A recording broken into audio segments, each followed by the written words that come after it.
or tired No. of being in the Cosby bubble. You know what I mean? That sentence was like a needle piercing through a glossy layer of memory. It was an episode of The Cosby Show that Malcolm Jamal Warner, the young man who played Theo since he was 14, had never wanted to watch again. Not because he acted poorly, but because it reminded him of a moment that was folded away, when Theo dared to cross the line of being the good son, confronted the perfect father, and then everything was retuned, smoothed over, and vanished from the airwaves.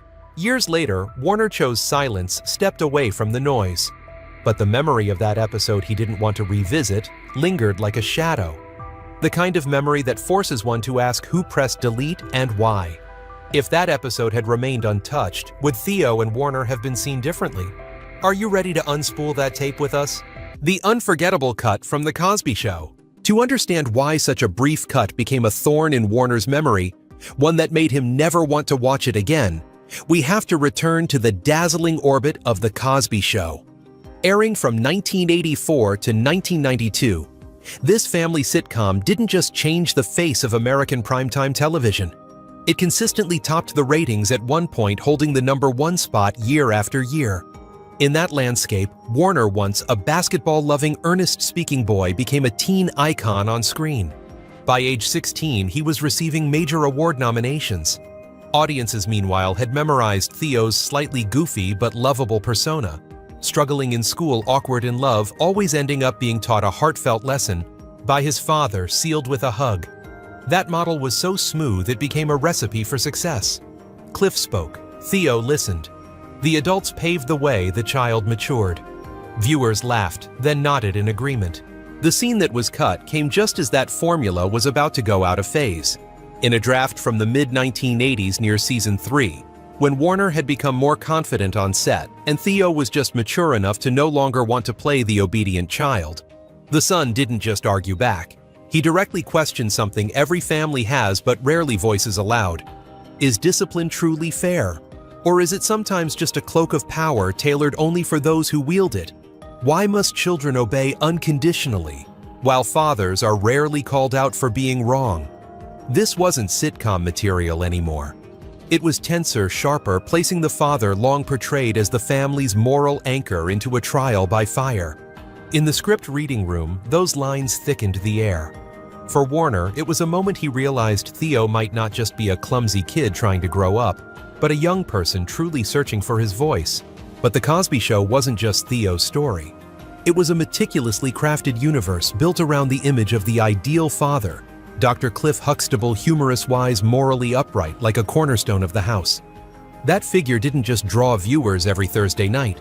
It also carried a cultural mission to portray a successful, stable, happy black family, countering a host of negative stereotypes in real life. When a character is the pillar of such a message, every crack is examined under a microscope. That's why a confrontation that might make Cliff look wrong even for a few minutes was enough to make the show's core creators pause and ask, should this scene be greenlit at all? What followed was a very professional process. The editing team returned to the table, softened the sharper edges of the dialogue, cooled the heat of the conflict, and realigned the pacing to fit the familiar tone that had earned the show its rating miracle. If the original version was like a sharp turn, the edited one was a gentle curve. Cliff remained the wise gateway to understanding. Theo returned to being the son who learned a new lesson. The conflict wasn't entirely erased, but the boundary was pushed back just enough so it no longer threatened the brand's polished surface. And when the episode aired, the audience never knew another version had existed, one where the son didn't lower his voice at the right moment, letting the question go all the way to the end. Placed in the broader context of a super successful machine, it's clear why that scene felt off-tone. When you're the show that can top the charts for multiple seasons, even a single off-key note sounds louder than usual. When the actor playing the father is also the final script approver. Preserving the brand's trajectory is not just an artistic choice, but an operating principle. The show's writers, who had to generate 20-25 new stories each season, learned how to craft heartwarming lessons instead of shock triggers. Learned how to let characters grow through understanding, not power clashes. That formula helped The Cosby Show reach millions of families and made them feel safe. But it was also that very formula that made bold experiments like the confrontation between Theo and Cliff almost impossible to bring into the spotlight. Bill Cosby's decision to censor. That decision landed as quietly as a fingertip, pressing pause in the editing room. No arguments, no lengthy memos, just a few brief words about tone scribbled on the edge of the script, and everyone knew what was coming. On The Cosby Show, Bill Cosby wasn't just the lead actor, he was the heartbeat of the entire machine. The one who set the pitch for every line, dictated how long a glance should linger, and most importantly, where the invisible boundary lay between what could be spoken and what must remain behind the curtain. When the confrontation scene between Theo and Cliff touched that boundary, it immediately became a test of the creative control Cosby had carefully constructed over many seasons. Picture a typical workday. During the show's golden years, the writers submitted drafts in the morning.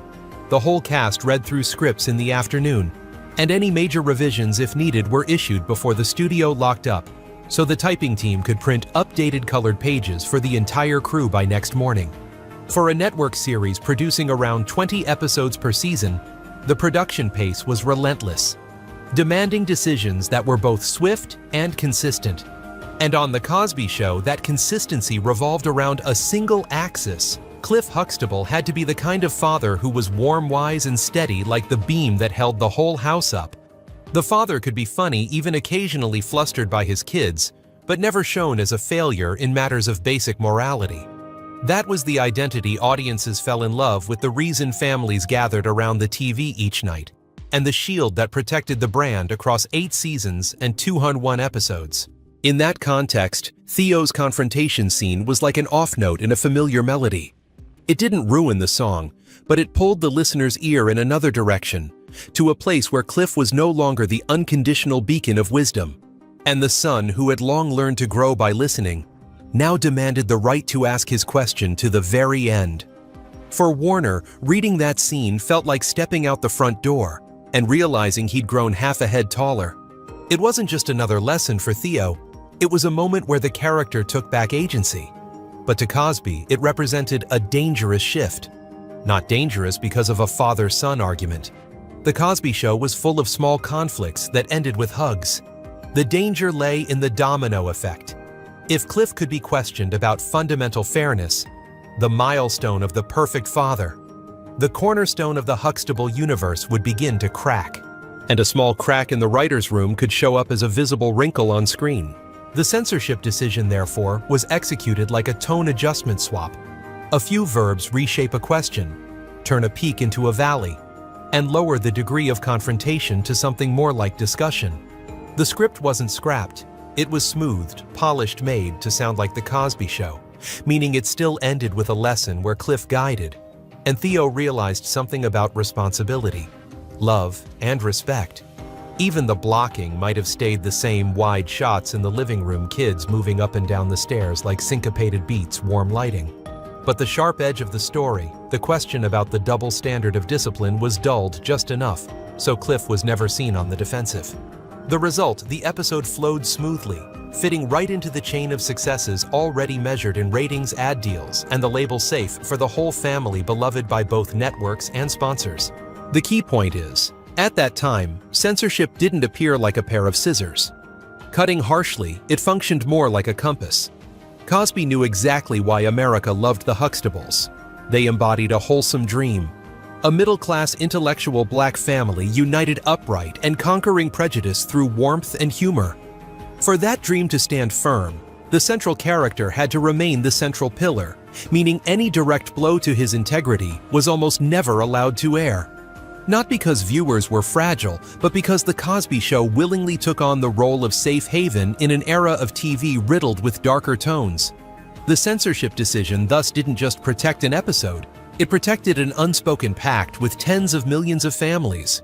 When you visit the Huxtables, you'll leave with a smile and a heartwarming lesson, not an uneasy feeling about the father you just laughed with. Within that power structure, Warner's role was both advantageous and ironic.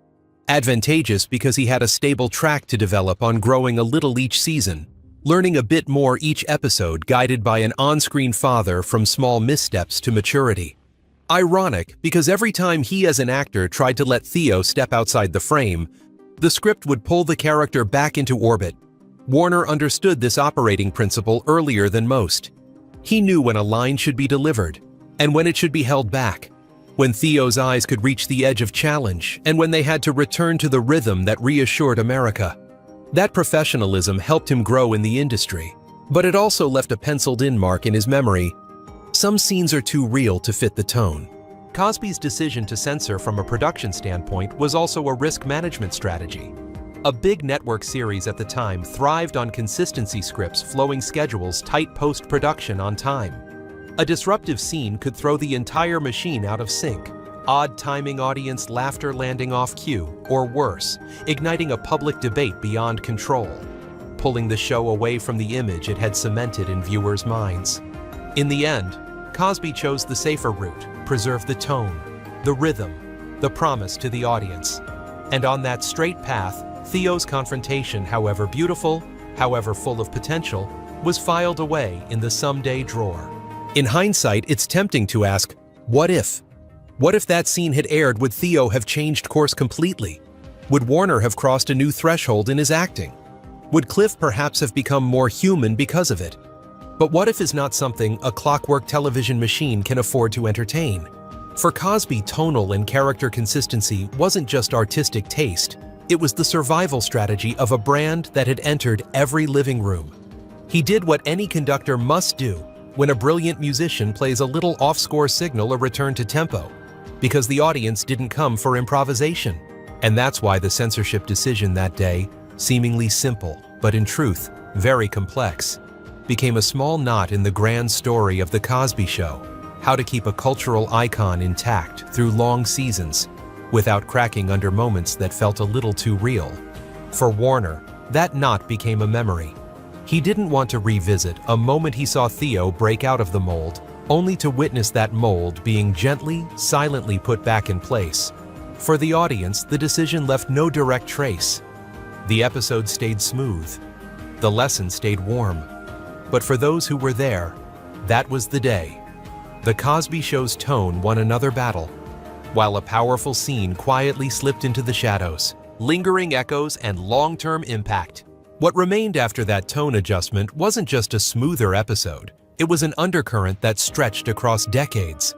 For Malcolm Jamal Warner, the imprint became clear in the way he told his story as an actor.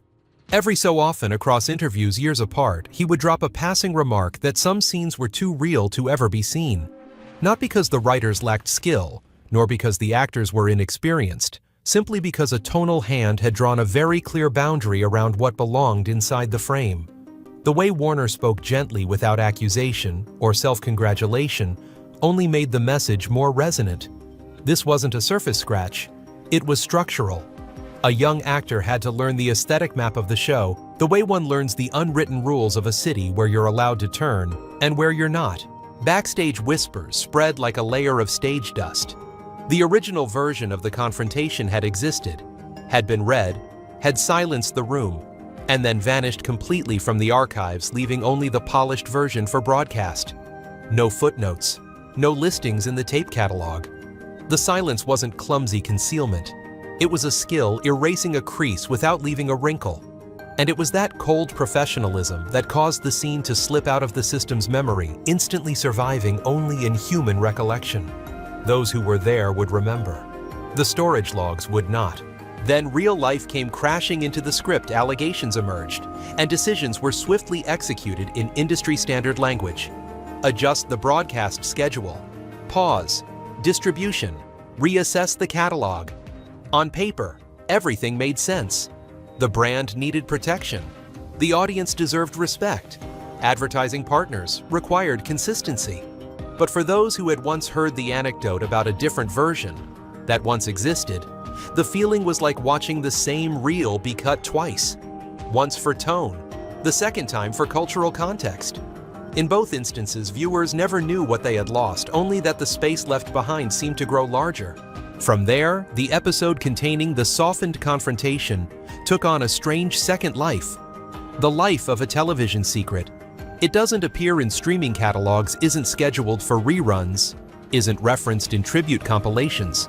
But every time social media revives collective memory, Every time a rehearsal clip resurfaces online, the story returns with the same old, undiminished question: what exactly did they cut?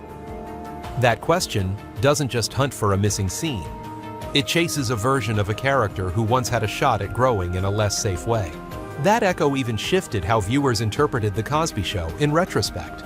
Once aware that certain edits were made to preserve image, the audience began reading between the lines. Why did the camera linger longer on the father's smile here? Why did the laugh track enter half a beat early over there, masking an awkward silence? Not everyone found the answers, but the urge to ask grew stronger. And that is the long-term impact of what seemed like a harmless censorship choice. It reshaped how people consumed the show. Viewers went from watching for comfort to scanning for clues, from trusting in a warm tone to probing for shadows on the frame's edge. For Warner, the consequences were even more complex. On one hand, his disciplined silence, saying little about the past, focusing on his own projects and performances, allowed him to step out from under the label of the Huxtable son and stand on his own artistic merit. On the other hand, the very scene that was cut kept reappearing in conversations over the years, as if the public wanted to return to him a privilege to give Theo the voice he never got to raise on air. The paradox was painful. What Warner wanted to leave behind, a seemingly small scene, had become the anchor pulling his name back into a larger dialogue on power and control in Hollywood. He never asked to become a symbol, but the echo of the cut scene placed him at the center of a discourse he always approached carefully, that of young artists and the tonal ceiling. Within the fan community, the story escalated in the way digital culture knows best. Timelines were built to trace that date that month against airing schedules. Leaked script pages, rehearsal transcripts, blurry behind-the-scenes photos all stitched together like pieces of a jigsaw puzzle. The full picture may never emerge, but the effort to reconstruct it has already turned the episode into legend. Every missing piece is evocative, just imagining Theo pushing the question a little further. Cliff faltering for half a second is enough to spark the viewer's imagination.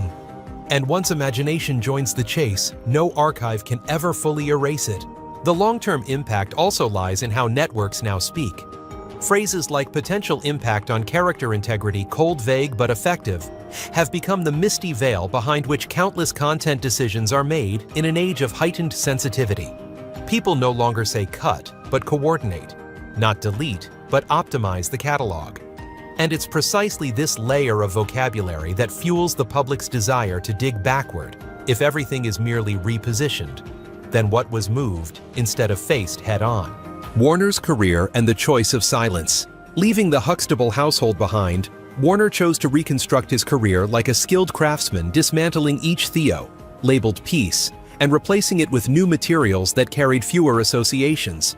He avoided roles like the wise sitcom dad characters that might remind audiences of Cliff through the eyes of the son he once played, and instead took the harder route, venturing into the darker territory of crime dramas, experimenting with the slow rhythm of independent films, committing patiently to voiceover studios, and quietly nurturing creative veins in music and poetry.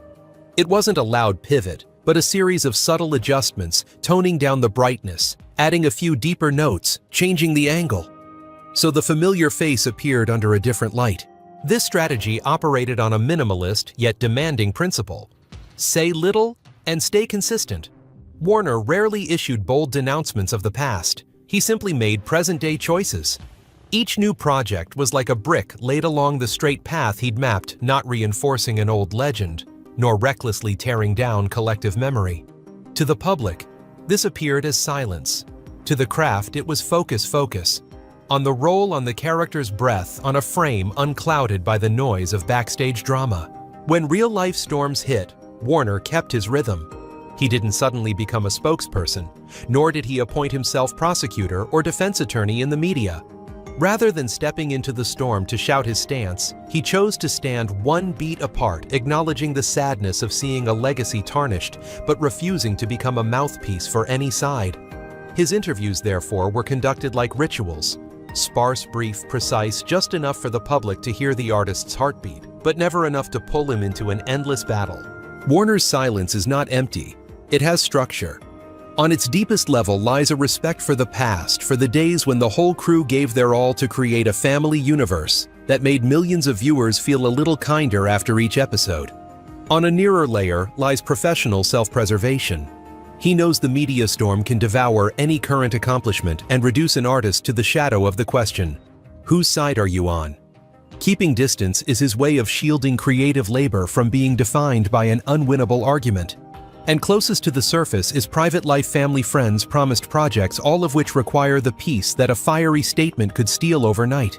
On screen, Warner's choices are visible in his preference for challenge characters, with moral ambiguity situations, with no easy resolution stories that end without a warm hug. This is how he severs the unconscious link between himself and the heartwarming lesson of years past. While also proving a talent, the cutscene once hinted at the ability to stand strong when a narrative enters more sensitive terrain. In the voiceover booth, he learned to tell stories without Theo's face to assist him. On music and poetry stages, he found his own rhythm, measured, restrained, full of silence, as if practicing a language designed to resist noise.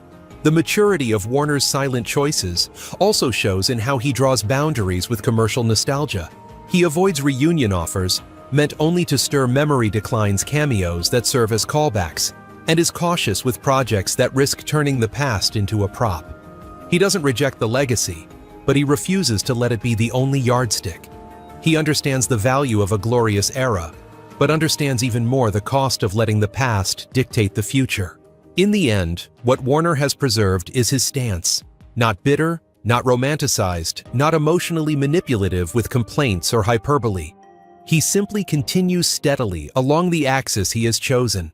If in the past, a confrontation scene was softened to maintain the tone of a universe, then today Warner's career is built in another tone, quiet, steady, sparing in words. And in that tone, silence is not absence. It is glue connecting his roles, his projects, and his true self into a coherent form, far enough from the noise to breathe close enough to the audience to be heard when it truly matters. The cutscene resurfaces. After Warner's death. It wasn't until Warner passed away, the news just released, that the internet began to murmur. Amid tributes and warm behind-the-scenes photos, a grainy clip surfaced, muted sound rustling pages. A table read, "Rehearsal." Theo facing Cliff. His voice no longer hesitant. It wasn't the familiar "I messed up dad" tone. It was a string of pointed questions about household standards, authority, and fairness. The simulated laugh track fell silent. At one moment, Cliff paused half a beat before responding, a hesitation the aired version had never allowed. That alone was enough to spark a wildfire. Timelines lit up with questions like, why was this buried? And who might Theo have become if this had aired? What made the clip more striking was how it told its own story. No watermark, no studio logo, just script pages laid on the table. Pencil notes in the margins, tempo change marks in red. The rough tape quality made it feel more authentic to the digital-savvy viewer, unpolished, unedited. Users began dissecting the frame, a low-angle shot capturing Warner as he raised his voice, a diagonal cut, locking on Cliff when the question struck a nerve. Some even stripped the audio just to hear the silence between characters, the silence that had previously always been smoothed over with a quip or a perfectly timed laugh. That silence now raised a new feeling. The Cosby Show could have gone further, it just didn't. Critics quickly joined in placing the clip within the power structures of its time. This wasn't just a strong moment for a young actor. It was proof that a show's tone could serve as a tool of control, not only protecting the image of a central figure, but also compressing the emotional growth of supporting characters. Here, the standard wasn't good, bad, but permitted, not permitted. By that measure, Warner as Theo had once touched a potential for maturity, daring to ask, daring to follow conflict to its end. But that potential was folded away in favor of a safer structure. The clip then became a symbol of the aesthetic boundary erected by production power. Among fans, the effect was stranger still. They began to see Theo not as the lovable kid who learned a lesson each episode, but as a character restrained by the tone of his universe. A flurry of posts compared aired episodes where Theo neared a difficult question only for the narrative to pivot toward a laugh line. Placed alongside the leaked clip, these earlier moments began to look like toned-down drafts. From that point, Warner was reinterpreted as a deep actor, not just skilled at delivering charm within sitcom rhythm, but able to sustain tension without breaking character. That lens felt like a restoration, a return of a slice that broadcast history had once taken away. Articles, podcasts, and video essays formed a new thread of collective memory. From the rehearsal clip to the Huxtable legacy, to the disciplined silence Warner had kept for years. Podcast hosts invited 80s and 90s sitcom writers and directors to unpack tone, how it saved a show, and how it quietly erased moments of character growth. Some cultural critics referred to the grammar of smoothness, how mainstream television polished conflict into healing moments, while pushing sensitive questions out of frame. At the center of all these associations, Warner emerged as a paradoxical figure. The quieter he had been, the more he was remembered. The more he distanced himself from nostalgia, the more nostalgia pulled him back. Doubts weren't absent. Some questioned the clip's authenticity. Was it from another episode? Was the dialogue edited together? But it was precisely the uncertainty that gave the clip its power. It pushed viewers not just to verify facts, but to confront their own feelings. And the feeling was clear: another Theo had once existed, if not on screen, then within the creative intent of the cast in the memory of the room. That existence, however fragile, was enough to make it impossible to watch The Cosby Show the same way again. Every joke, every warm lesson was now held up against a new hypothetical. If the heat hadn't been lowered, where might the story have gone? From a television history perspective, the clip exposed a fracture between two values: safety and growth. The Cosby Show consistently chose the former. That's why it became a legend. But the clip left people mourning the latter, an expansion pack that never came. And now that Warner is gone, that regret has effaced the face of an actor, once calm enough not to demand the scene back, but now reclaimed at least in interpretation by the very audience he never tried to sway. In the end, the cut episode isn't just a backstage footnote. It's a mirror reflecting how power shapes stories, how laughter can mask silence, and how an artist chooses to walk through noise with calm resolve. It compels us to re-watch The Cosby Show, not only as a warm-hearted legend, but as a text with erased lines where a sharper Theo once knocked on the door, and a grown Warner chose silence in order to keep creating. If this story resonates with you, feel free to share your thoughts. What moment of Theo's do you remember most? And what do you think might have happened if that confrontation scene had aired? Don't hesitate to leave a comment. Suggest more sources or pass this along to a friend who also grew up with the Huxtables. Who knows, maybe our conversation is the very way to restore the lines that were once erased from the screen. All data, analysis, and commentary in this video are presented based on information available at the time of production. The content is subject to change over time and should not be considered a definitive forecast. There is still so much more to explore: stories of resilience, legacy, and truth. Feel free to dive into some of our top recommended videos now appearing on your screen.